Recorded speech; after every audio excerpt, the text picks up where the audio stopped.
Capítulo 3. El desafío. Enrique se apoyó en la ventana y quiso dormir un rato. No tenía mucho que pensar. El cofre verde y los recuerdos de su madre muerta, el sueño perturbador que tuvo hace unos días lo tenían exaltado.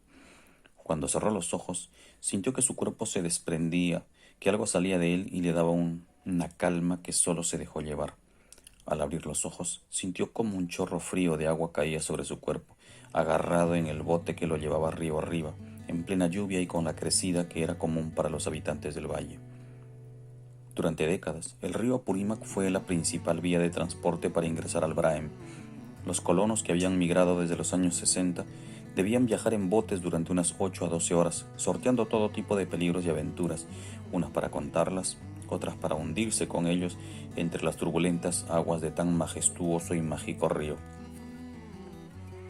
Desde el puerto de San Francisco se viajaba durante interminables horas, pasando por centros poblados como Santa Rosa, Monterrico, Miraflores, Palestina, Chihuahua, Paterine, Villa Quintiarina, Naranjal, San Antonio, Limatambo, Agua Dulce, Leche Mayo, Villa Virgen. En el trayecto, si se viajaba en meses de estiaje, los pasajeros tenían que bajar del bote y caminar en ciertos tramos donde las hélices del motor fuera de borda golpeaban las rocas. El guía iba en la proa de la embarcación con una caña larga que servía para medir la profundidad del río y así evitar que se vaya a sentar la embarcación y romper la quilla de madera. Pero las grandes historias pertenecen a los meses de lluvia entre diciembre y marzo. En el recorrido, si la noche los sorprendía, debían pernoctar en la comunidad que los cobije. Usualmente los ashánicas del Braem eran quienes permitían quedarse. Su amistad y pureza en el trato, su inocencia y sabiduría ancestral no siempre fue recíproca, y ello los fue tornando desconfiados y ariscos frente a la llegada de extranjeros a sus tierras. En más de una ocasión, los viajeros debieron partir a otra comunidad por la negativa de los jefes para ocupar su espacio. Los años del terrorismo y la violencia que vivimos en la década del 80 hizo que ellos huyan al monte, que convivan y compartan sus tierras, perdiendo su identidad y casi desapareciendo del valle. Hoy existen familias mestizas que sobreviven y procuran sostener las tradiciones ancestrales, aunque con poco éxito. Si de peligros extremos se trataba, dos zonas eran las más temidas por todo motorista, por más experto que fuera. Los viajeros preferían descansar en Limatambo o caminar, pero jamás dejaban de enfrentar al río y los riesgos que significaban pasar por el Obarrial y el Itígalo. Benigno, el más experimentado de los motoristas, utilizaba su intuición y pericia para cruzar. Pocas veces perdió su embarcación, tan pocas que se fue como una leyenda en uno de esos viajes a la inmortalidad. El Obarrial era la denominación que los lugareños daban al recodo del río Apurímac, que se encontraba justo frente al centro poblado de Limatambo. Eran casi 200 metros de curva amenazante con crestas de agua que alcanzaban hasta 3 metros de altura en el centro del río. Las rocas que se encontraban en este tramo eran inmensas, con formas desafiantes y escondidas entre las aguas turbulentas. La furia del Apu hacía que las crestas de agua se arremolinaran. De pronto, en fracción de segundos, la violencia pasaba a una calma espantosa, pues se abrían lagunas de agua alrededor de la roca y arrastraba todo cuanto estaba cerca de ellas. El río tenía vida, quería manifestar su poder y advertir de sus peligros. Los viajeros desafiantes avanzaban por las orillas, a pie, mientras los botes avanzaban rápidamente para no ser sorprendidos por los caminos intempestivos que tenía este tramo. La intuición, la pericia, los rezos, los ruegos, todo era válido para salir airoso. No siempre ocurría. Los botes debían cruzar el río, pero el río los esperaba, dándoles ese sosiego engañoso para envolverlos entre sus aguas, arrastrarlos hacia el centro y reventarlos entre las enormes rocas que aparecían sorpresivamente para hundir la ilusión y los sueños de los viajeros que observaban atónitos desde la orilla. Los motoristas debían ser muy pacientes, olían al río, lo hacían suyo, se mantenían calmos, firmes, con las manos sobre los aceleradores de sus motores y cuando menos lo esperaba el Apu, soltaban las hélices y emprendían la aventura mortal. Cruzaban envueltos en agua con las olas que caían sobre ellos, levantando los enormes costales que tenían en su interior, agarrándose fuertemente de las maderas de la nave para no perderse en sus profundidades. La desconfianza era la peor consejera. Algunos viajeros, temerosos de perder sus pertenencias, preferían ir en el bote y acompañar en la aventura. El río se encelaba más. Las crestas de agua caían con más fuerza sobre los atrevidos colonos que no respetaban el poder del Apu. Se agarraban fuertemente de los costales, pero el río los levantaba como a plumas mojadas y los movía a su antojo. Cuando estaba demasiado furioso, golpeaba con tal ira que los viajeros eran expulsados del bote y nunca más se les veía. Los cuerpos desaparecían, se hundían, se perdían para siempre.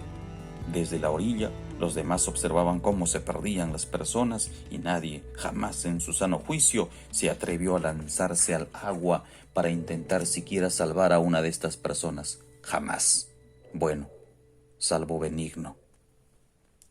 Itígalo es el nombre del río que viene de Ayacucho y muere en un recodo del río Apurímac. Sin embargo, este recodo está bordeado en su margen izquierda por una enorme quebrada rocosa, fuerte e infranqueable, que sirve de contrafuerte para el pequeño Itígalo que en su afán de romper al gran Apu termina formando una especie de rampa de agua de 2 metros de largo y de cuando en cuando, al bajar la intensidad de la colisión permanente, se abre una boca colosal que embolsa cualquier cosa que esté pasando por ahí. Los botes avanzaban por la orilla lentamente y cuando ya se sentían seguros, aceleraban y cruzaban de manera intempestiva, casi sorprendiendo al gran río. Otras veces, la fuerza del Itígalo los empujaba hacia el centro y se abría la enorme boca para devorar a los viajeros que profanaban sus aguas. No faltaba un osado motorista que intentaba cruzar pegado a la quebrada por la margen izquierda del río, pero nada garantizaba su éxito. La fuerza del agua terminaba llevándolo hacia el centro y en segundos desaparecía la nave. La escena se tornaba dramática, pues a los pocos metros aparecía el bote vacío y destrozado. Las personas iban apareciendo y gritando mientras terminaban de ahogarse.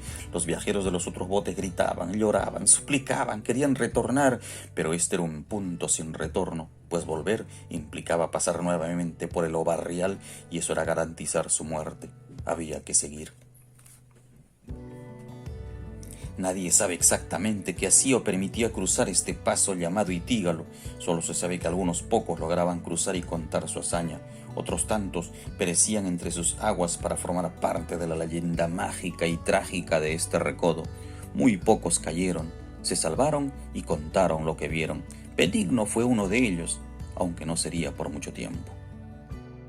Benigno era la persona más noble que podías conocer. Su amabilidad, su confianza proyectada en cada gesto, combinaban con la mirada melancólica y dulce cada vez que te saludaba o ayudaba. Estaba casado, pocos sabían eso. Tenía 2 hijos hermosos, pequeños para cuando le tocó pagar tantas aventuras ganadas en el río. Él era un hombre de pocas cábalas. Una de esas pocas era jamás llevar a la familia como pasajeros de la embarcación. Ese día, nadie quiso llevar a su esposa e hijos. Nadie quiso salir por la proximidad de las fiestas de fin de año. Él debía llegar a Villa Virgen y su familia no quería quedarse en San Francisco. Entonces rompió, solo aquella vez, la cábala de toda su vida. Los llevó. Luego de varias horas de viaje, a las 4 de la tarde aproximadamente, ya estaba en Limatambo. El Obarrial se veía agresivo, pero flanqueable. Entonces hizo caminar a su familia junto a los demás viajeros por las orillas del Obarrial, mientras él flanqueaba este recodo. El Apurímac lo envolvió y llevó de un lado a otro, casi vuelca la nave.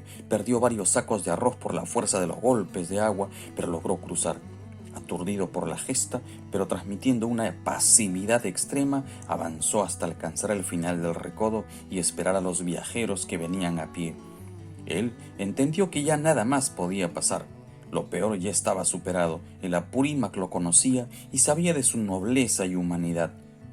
Ya nada más podía sucederle. Subieron todos los pasajeros al bote y Benigno dio la orden para que se sujeten fuertemente de donde pudiesen para cruzar rápido el Itígalo. El bote se ubicó hacia la margen derecha, en una de las orillas del pequeño río, y esperó varios minutos midiendo la frecuencia de sus reducidos estiajes. Miró hacia la quebrada para divisar la rampa de agua y si ésta se mostraba agresiva. Tomó todas las precauciones que acostumbraba. Tomó incluso aquellas que eran de mero trámite. Su familia estaba con él. Debía ser muy cuidadoso.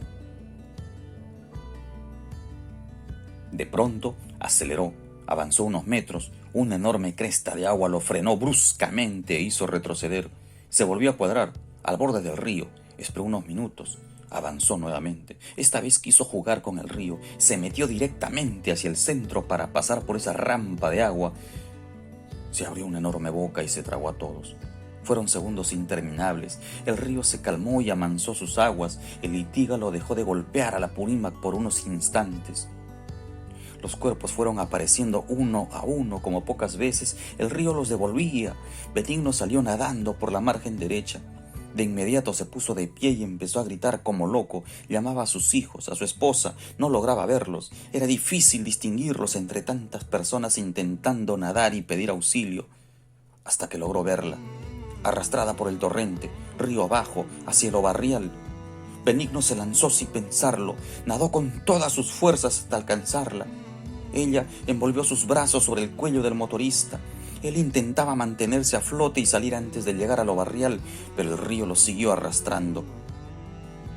En minutos ya estaban en medio del obarrial, sorteando las crestas de agua y las enormes rocas río abajo. La escena se tornó aún más dramática, pues uno de sus hijos venía cerca. Él no sabía qué hacer, salvar a su esposa o al pequeño hijo que venía siendo arrastrado a unos metros. La gente que presenció este evento nunca quiso contar todo. Nunca más se trató del tema entre ellos. Benigno no pudo, no quiso decidir, solo se acercó un poco hasta su hijo, para perderse con toda su familia entre las turbulentas aguas del río Apurímac. Jamás se encontraron sus cuerpos. Benigno había desafiado al gran río. Él mostró toda su furia y dejó un mensaje extraño entre sus aguas. Hoy, la gente ya no viaja a través del río. Hoy se viaja en autos, en camionetas. Pero el río sigue siendo majestuoso, acometedor, lleno de sortilegios. Enrique volvió a cerrar los ojos y sintió el golpe de la ventana en su cabeza. Cuando los abrió, vio que no habían avanzado mucho. Apenas estaban por llegar al paradero de San Carlos. La enorme vía aérea del tren eléctrico y el ruido de ese transporte lo perturbaron por unos instantes. Luego cayó en un sueño profundo.